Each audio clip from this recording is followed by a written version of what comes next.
Okay, good evening everyone. My name is Celeste La Cabra. Welcome back to my channel. So I've got my new sexy mood lighting set up. My bisexual lighting, as any YouTuber worth their salt should have, right? Uh, but today I wanted to go ahead and talk about the Criterion announcements for July 2023 that came out yesterday. Now, I actually did a live stream last night with James over at 20 and 21st Movies and KB from KB Loves Movies over on James' channel.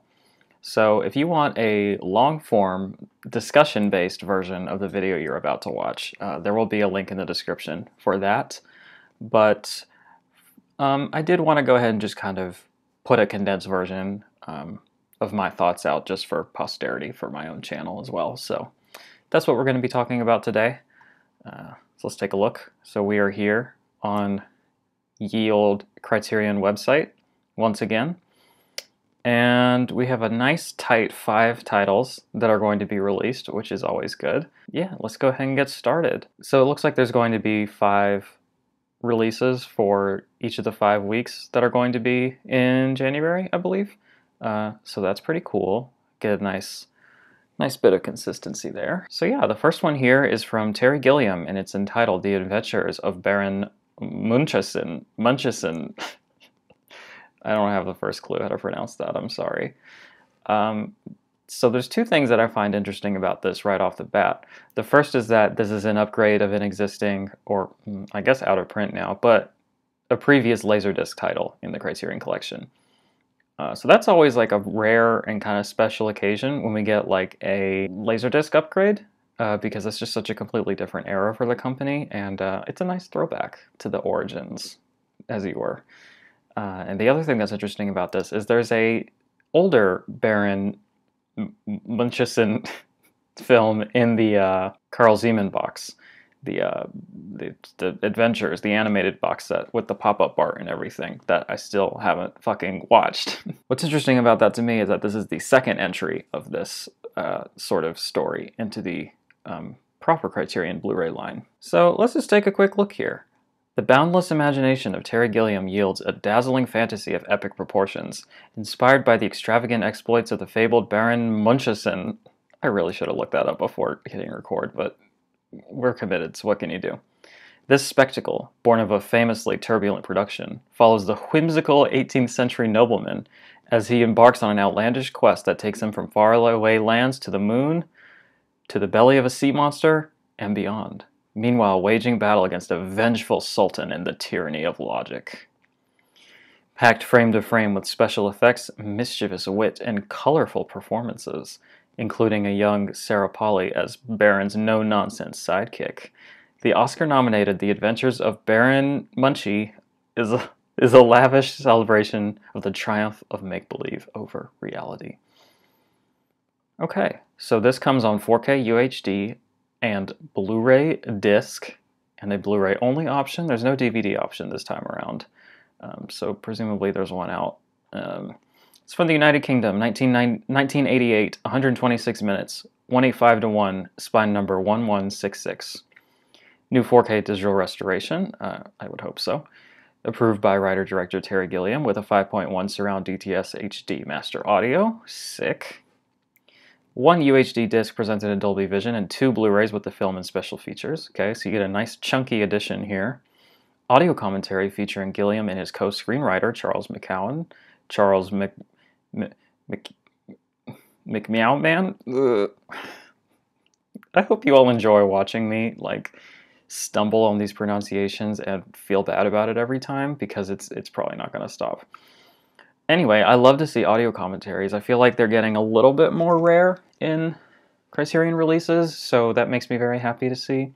There's a documentary on the making of the film, which is excellent. New video essay by critic and filmmaker David Cairns about the history of the character. Cool, cool. Behind the scenes footage of the special effects, narrated by Gilliam. Deleted scenes with commentary by Gilliam. Storyboards, narrated by Gilliam. Original marketing materials and Miracle of Flight from '74, an animated short film by Gilliam. And an episode of the South Bank Show from '91.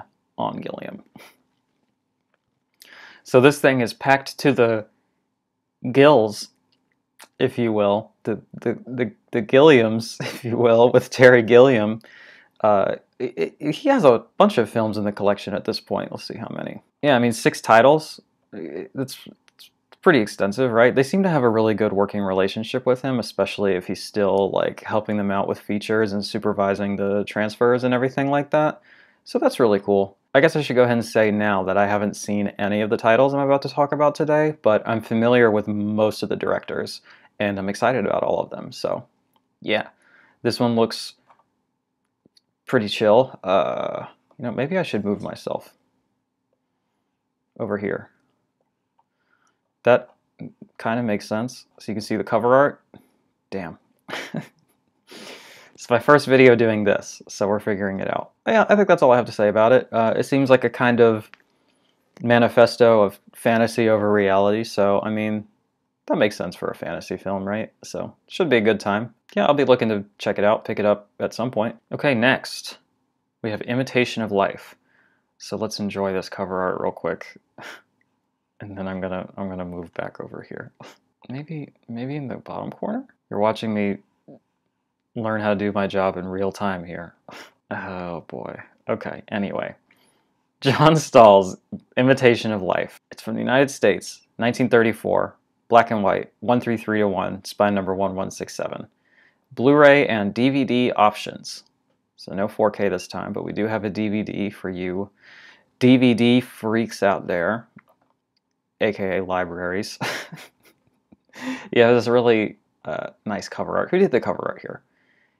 This person. I don't want to do this to them by trying to pronounce their name, but I think they do a lot of these classic Hollywood titles because this style is pretty familiar. Okay, let's talk about it. Melodrama master John M. Stahl brings his exquisite restraint and almost spiritually pure visual style to this devastating, enduringly relevant story of mothers and daughters. Imitation of Life explores the friendship between 2 struggling single mothers. One, played by Claudette Colbert, a working-class white woman who ascends to the top of her business world. The other, played by Louise Beavers, her black housekeeper whose life is shattered by the rejection of her rebellious white-passing daughter, played by Freddie Washington. It is this latter relationship, attuned to America's bitter racial realities and heartbreakingly enacted by trailblazing black performers Beavers and Washington, that lends the film its transcendent emotional power. This first adaptation of Fannie Hurst's best-selling novel boldly confronts the complexities and contradictions of racial identity, economic exploitation, and the limits of the American dream. So this sounds based as fuck, like, especially for 1934. Shit, like, I talked about this in the stream last night, but this seems to be not only tackling issues of racism head-on, but really sort of exploring the issues of colorism within minority communities. Like, it seems that this daughter is using her white passing privilege to kind of try to escape blackness and try to escape into a position of privilege, essentially. Which is a really fascinating concept that I think would be bold and provocative and hard for people to understand today, much less in 1934. You got, what's her name? Fuck. Claudette Colbert from It Happened One Night, which is an amazing film, and she has a great performance in that. So I'm super, super interested by this. I'm super excited about this. Let's talk about some of the supplements. 4K digital restoration with uncompressed monaural soundtrack. Yes, excellent. We love that. New interview with Miriam J. Petty, author of Stealing the Show, African-American Performers and Audiences in 1930s Hollywood, about the resonance of Louise Beavers and Freddie Washington's performances. Okay, I love this. This sort of contextualizing of the themes and the social issues explored in the film, that's the sort of thing that, like, is invaluable to me, and I really love to see. It is the sort of thing that I try to talk about on this channel all the time, so I really love seeing that. New interview with Imogen Sarah Smith, contributor to The Call of the Heart. I love Imogen Sarah Smith. She always gives just like incredible and insightful interviews and comments, and I just think she's wonderful, so I'm always excited to see that. She's like, you know, top tier classic Hollywood sort of experts. Trailer and subtitles. And an essay by Miriam J. Petty, who has an interview on here as well. So that's really cool. This is one that I will definitely be seeking out at some point. Hopefully sooner rather than later. On the stream last night, both James and KB were talking about the 1950s version of this story, directed by Douglas Sirk, and how they were surprised that this is the one that got the release first, or at all, assuming that they're going to do another one for that. But I'm not familiar with the story at all, so I'm really excited to kind of, learn about it and get into it this way. So that's Imitation of Life. Okay, next let's talk about this Lars von Trier Europe trilogy. So here's your cover art. It's pretty neat, I guess. It kind of looks like an edgy action movie from the 2000s or something, so I don't know that I'm actually that stoked about it, but what can you do? With his dazzling first three features, Lars von Trier sought nothing less than to map the soul of Europe, its troubled past, ancient present, and uncertain future. Linked by a fascination with hypnotic states and the mesmeric possibilities, yeah, I think I got that, of cinema, the films that make up the Europe trilogy, The Element of Crime, Epidemic, and Europa, filter the continent's turbulent history, guilt, and traumas through the Danish provocateurs' audacious deconstructions of genres, including film noir, melodrama, horror, and science fiction. Above all, they are bravura? Fuck, how do you pronounce this? Bravura. Fuck, how do you pronounce it? Bravura. Okay. Jesus. Above all, they are bravura showcases for von Trier's hallucinatory visuals, with each shot a tour de force of technical invention and dark imagination. I mean, that's some pretty flowery language describing this stuff. It seems pretty neat. I like all these genres we've mentioned here. So, yeah, it's at spine number 1168, but The Element of Crime was already in the collection at spine number 80, as was Europa, spine number 454. So, we got some spine number controversy abound going on here. Folks, people are looking at their shelves, their spine organized shelves, and just simply melting, imploding upon the idea of figuring out where to organize this in their shelf. It's really horrifying stuff. Okay. Let's click on these and talk about them a bit. Okay, The Element of Crime. Lars von Trier's stunning debut feature is a grungily expressionistic hallucination, a trance-like trawl. I like that. Through fractured memories, a murder mystery, and the psychic limbo of cultural displacement. Ooh. From his exile in Cairo, a former police investigator undergoes hypnosis in order to relive his memories of Europe in his last case, for which he went to dangerous lengths to enter into the mind of and catch a serial killer targeting children. Bathed in a sulphurous yellow glow, pierced only by startling flashes of electric blue and red, The Element of Crime combines hard-boiled noir, dystopian science fiction, and dazzling operatic flourishes to yield a celluloid nightmare of terrifying beauty. Hard. That sounds tight. Epidemic. Gee, I feel like there's something in the news recently that would make this film prescient or apropos for a viewing. Can't think what it is. Let me know in the comments if you know what I'm talking about, or if you have any ideas. I don't know.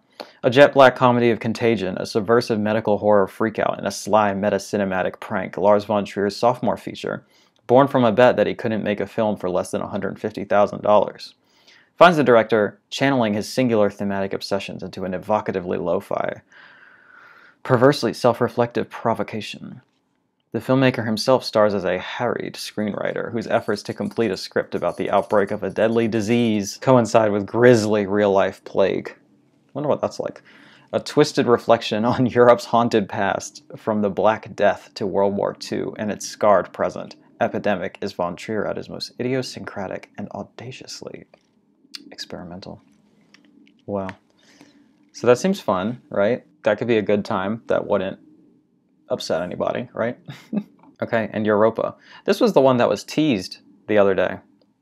When they were announcing the announcement, this was the image that they used, so we knew about this one. We were in the loop, we were in the know.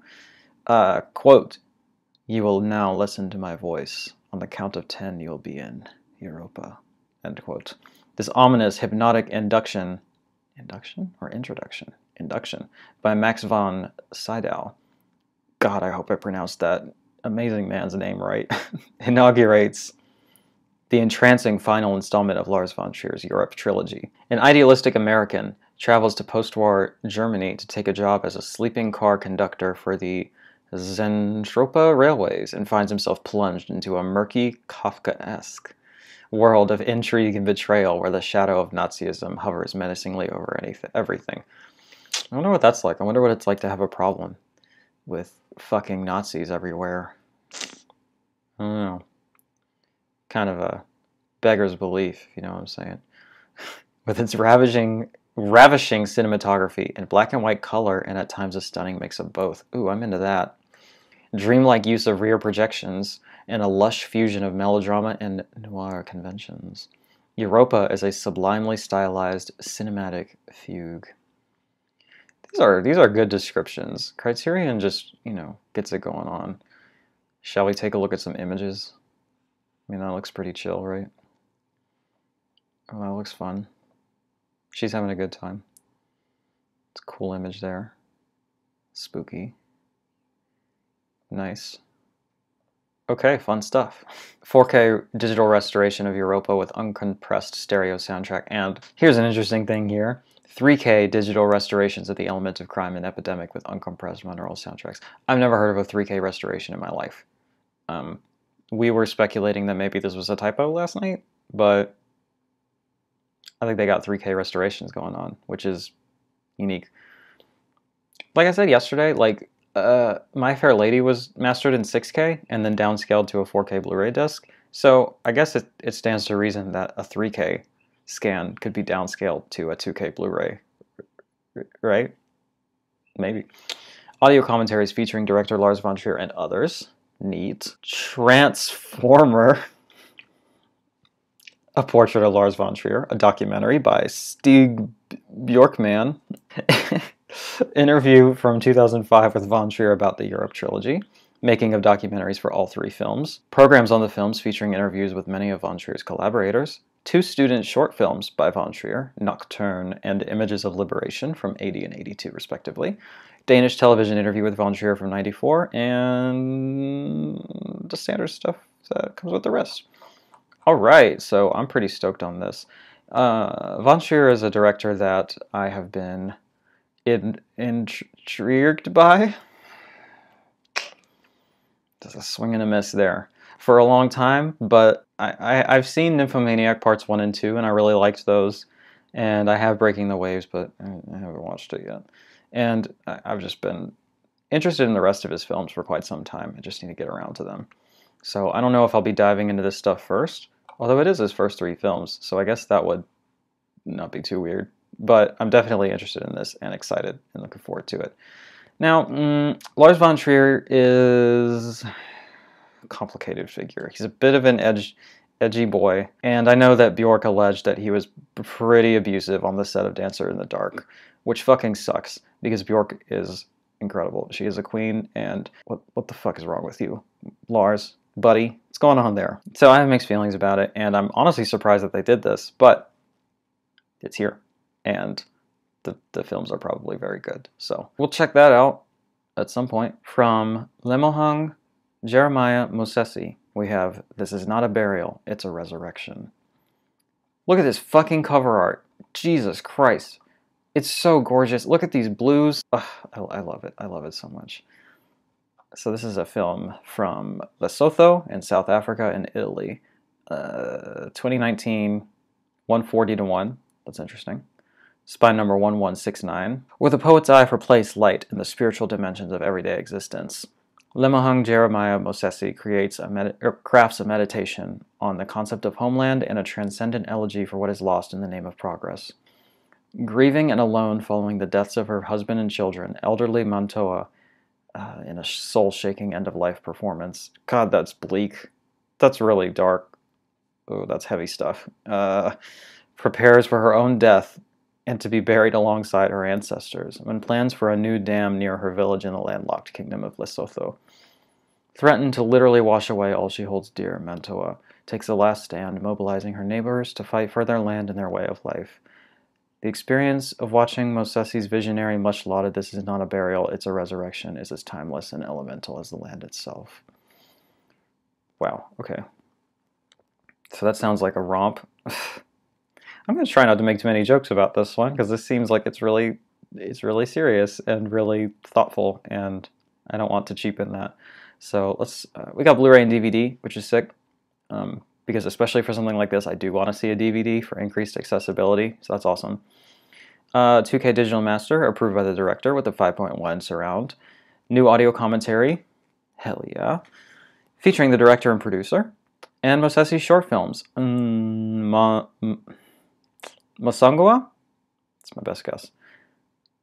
And Behemoth or The Game of God. Fuck. Along with his 2019 essay film, Mother, I Am Suffering. This is my last film about you, with a new introduction by Mosesi. Jesus Christ. Okay, so this is like a soft box set, essentially, because this one is feature length, this essay film here, and you get 2 short films. So that's dope, that they would put so many of this person's films in this one disc. That's amazing. Judging from the imagery and the trailers and stuff, this seems like exactly my kind of thing, and I'm really, really excited to get my hands on it at some point, probably in the next flash sale, is what I'm thinking. So this is the one that I am the most excited about out of this entire slate. Like, I really am just so excited about this and so stoked about it, and I think it looks incredible. The last comment that I want to make, and I really want to reiterate from my stream last night, is that these titles are hard as fuck, and they would all make great metalcore song titles or album titles. Like, come on, Mother, I Am Suffocating, this is my last film about you. Birds in Row Who? Seriously. Last one. Let's do this. Bergman Island from Mia Hansen-Løve. So you got pretty cover art here, pretty cool. Blu-ray and DVD, neat. France 2021, 235-1, spine 1170. So some modern films in this slate, which is fun. Love to see that. Important contemporary cinema is always good. Writer-director Mia Hansen-Løve embarks on a luminous summertime odyssey to the home of Ingmar Bergman for her 7th feature, a graceful, shape-shifting tale about the interplay of life and art and the ways in which stories are born. In search of inspiration for their current filmmaking projects, Chris and her partner travel to the remote island of Faroe, Sweden, where Bergman lived and worked for decades. There, the spirit of the cinema master looms as Chris confronts her complicated relationships to work, men, motherhood, and her artistic influences. Same.